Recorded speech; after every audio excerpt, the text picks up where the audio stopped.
This is an urban scene. This is the rape or kidnapping of the Sabine women from 1635. This is a great story. It's a great story, and this particular painting is at the Metropolitan Museum and is a really interesting representation of the story.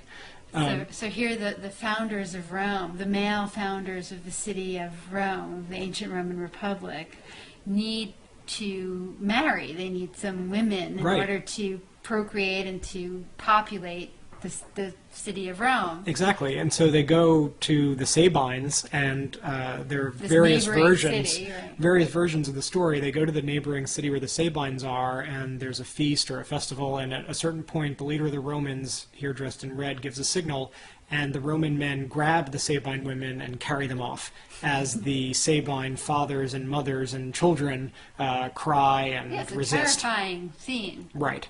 But again, in the midst of a scene that's very chaotic and dramatic, again, we see, typical of Poussin, a very legible, clear, highly organized representation of the scene. It reminds me of the Carracci in terms of the clarity of the gestures of the figures. So that's that right. You look at the woman in blue on the left, pushing away and reaching up and struggling. The woman just to the right in a very similar position. It's sort of poses that don't look so much exactly like what it would have looked like at this moment, but poses that sort of symbolize, in a way, a kind of struggle.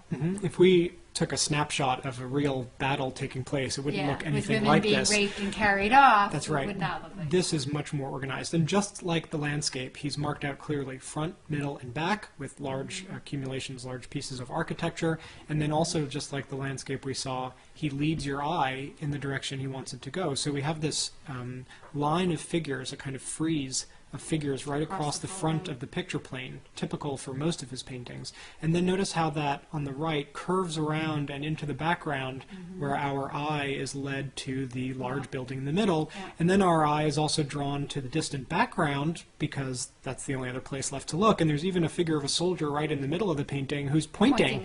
And so he makes you look in that direction. Yeah, it's intensely organized and controlled in a way. Yeah, and a sense of regularity and organization is also given by the repeating gestures. Look at that upraised hand.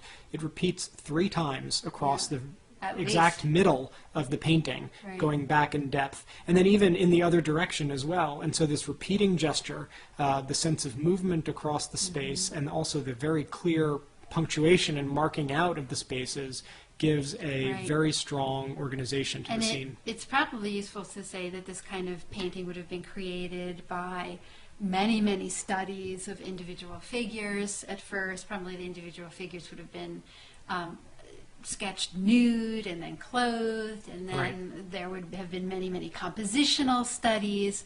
And so that sense of order and structure is not something that was arrived at spontaneously, but is the result of a long artistic process. That's right. And one other thing to say, especially as we're looking at this painting, is this is a good example to understand why Poussin is one of the defining artists of what we would call a linear style, in contrast to the painterly style of someone like Rubens. And as art history was becoming standardized as a field of study, the linear painting of Poussin, contrasted with the painterly style of Rubens, was one of the most typical ways to discuss a style of the work of art. So if you looked at this painting at the Met up close, you wouldn't see you'd be hard pressed to see a brushstroke. Exactly. The contours of the figures are closed. Everything seems in high focus. There's not a lot of gesture and texture on the surface of the painting. And so it's typical of Poussin and a larger movement in a lot of ways.